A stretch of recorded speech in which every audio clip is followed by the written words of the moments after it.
With more than 2 decades in advertising, marketing, and research, Kelly McDonald can show you how to reach diverse audiences with relevance and authenticity.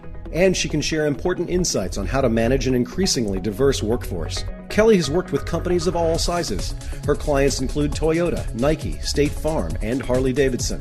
She's been featured on CNNMoney.com, SiriusXM Radio, Businessweek, and CNBC. Kelly literally wrote the book on how to market to people not like you.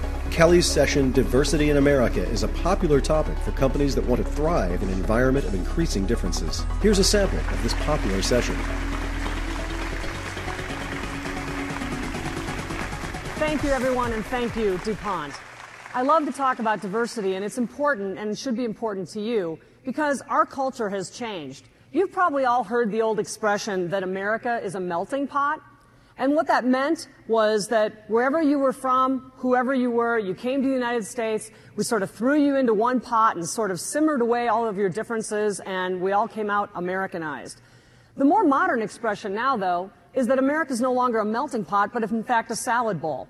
And the reason it's called a salad bowl, because if you look at the actual elements of a salad, none of the pieces of the salad look like anything else. The carrot doesn't look like the radish doesn't look like the cucumber doesn't look like the tomato. You can see every element of the salad for what it really is. And most of us would agree that a salad that has all of these different things is a better salad.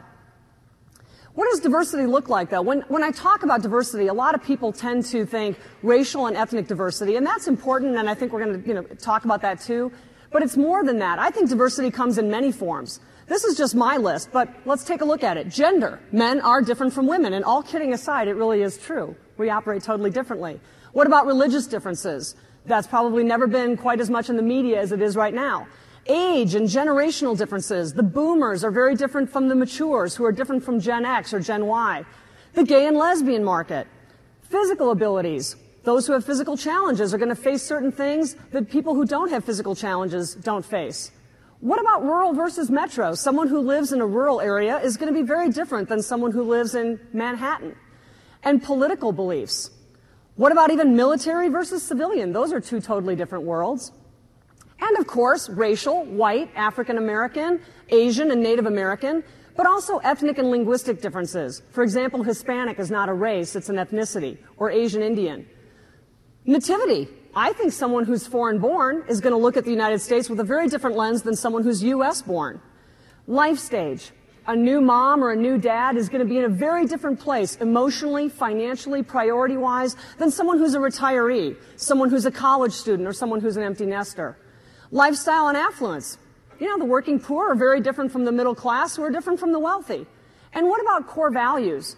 Someone who's a hardcore environmentalist or a vegan or a vegetarian or someone who homeschools their child is going to be different than someone who doesn't homeschool their child. Those are core values that can reflect the way that you do business. And there's even diversity within diversity. This is a chart of the U.S.-Asian composition. And if you look at this chart, you can see that, there's not even a common language among these different groups, much less alone common foods or traditions or holidays, and yet we lump them into all one group, call it Asian. Same thing with Hispanic. With Hispanic, at least there's a common language, that being Spanish. But again, someone who's Cuban is going to have different foods, different holidays, different traditions than someone who's Venezuelan or someone who's Mexican. And in the United States right now, 1 in 9 people are foreign born. 1 in 9. Also, for the first time ever, the composition of the workforce in the U.S. is equal between men and women. That's never happened before. There have always been more men in the U.S. workforce than women up until last year. I believe that understanding someone who's different from you, whether it's a coworker inside your shop or whether it's your customer base, is less about focusing on their race or the shape of their eyes, the color of their skin, and more about the experiences that define them and make them them. That's what really defines all of us. There are 48.7 million Latinos in the United States. And if you're anything like me, intellectually, I know that that's a large number, but I have to have a framework for it to get my head around how large it is. So let me give you some context. That now makes the United States the second largest Hispanic country in the world. More context. There are more Latinos living in the United States than there are Canadians in Canada. And the Hispanic population is the fastest growing ethnic group in the United States. So let me speak with you now about some strategies for success. The first strategy that I would offer to you is to be relevant. You cannot connect with any new marketplace or any new customer group or any new employee group if you're not relevant to them. You've got to figure out what do people want, and if you can possibly give it to them, give it to them. The Angelica Theater in Dallas, where I live, is an art house film place. And if you think about their business, that's a tough business. What's the deadest time of the week for the movie business? Mornings. Even the seniors don't come out till the afternoon, right, for the matinees. And yet you have everything, right? You got the milk duds, you got the popcorn, you got the movie, you just don't have any customers. So they were really smart and they said, wait a minute, what about new moms? What about new moms? Just because you've had a baby doesn't mean that you're no longer interested in film. You're the same woman, still have the same needs and interests and likes and dislikes, but now you've got a baby. So it's going to be harder for you to get out of the house and go see a movie. But boy, if there was ever anybody who needs to get out of the house, it's a new mom, right? She's climbing the walls. But it's problematic because now I've got this baby and I want to go see a movie and it's kind of hard. I got to figure out the child care thing. And if I don't figure out the child care thing and I go to the movie theater and I bring my little baby and my baby starts fussing, then people go, shh, and they hate you, right? So they don't go. They just don't go. It's just too much hassle. So this particular art house film place opened up a new thing called the Crybaby Matinee. 11 o'clock in the morning, timed for baby's first nap. No men allowed, so that women can breastfeed comfortably.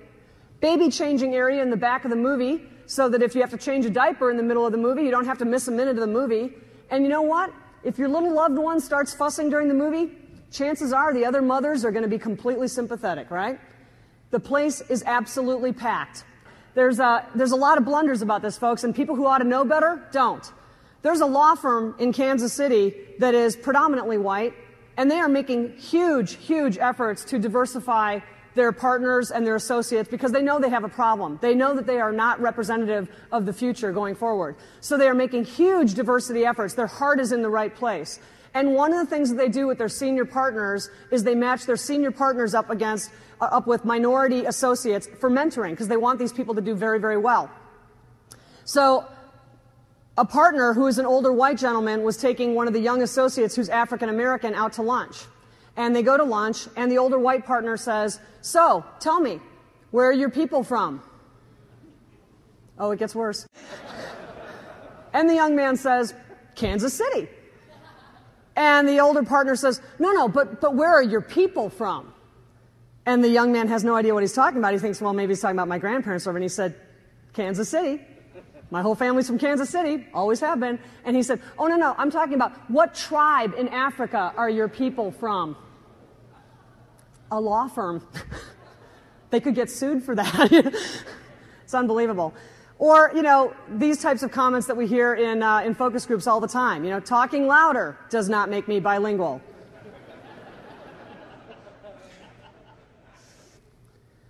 Finally, I want to leave you with some thoughts going forward. I don't think that you should think that diversity is something you need to get ready for. I don't think that you should feel like, ooh, I got to get ready for this, I got to prepare. It's coming. Folks, it's already here.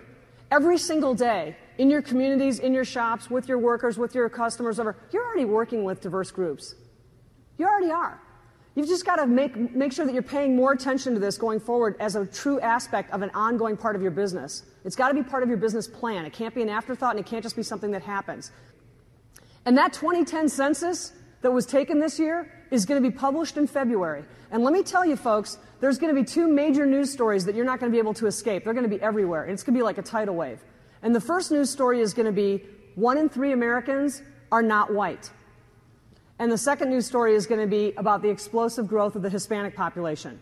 What's going to happen when that 2010 census comes out is people who have not been paying any attention to the diversity in this country are going to start paying attention, and the arena is going to get much more crowded. But you have a window of opportunity right now and going forward to think about this and plan for this and build your businesses so that you're best able to capture the diversity opportunities that are around you and that have a significant competitive edge. So, thank you very much. I really appreciate you. You've been a wonderful audience. Thank you. Thank you. Thank you, DuPont. Thank you. Thank you. Thank you.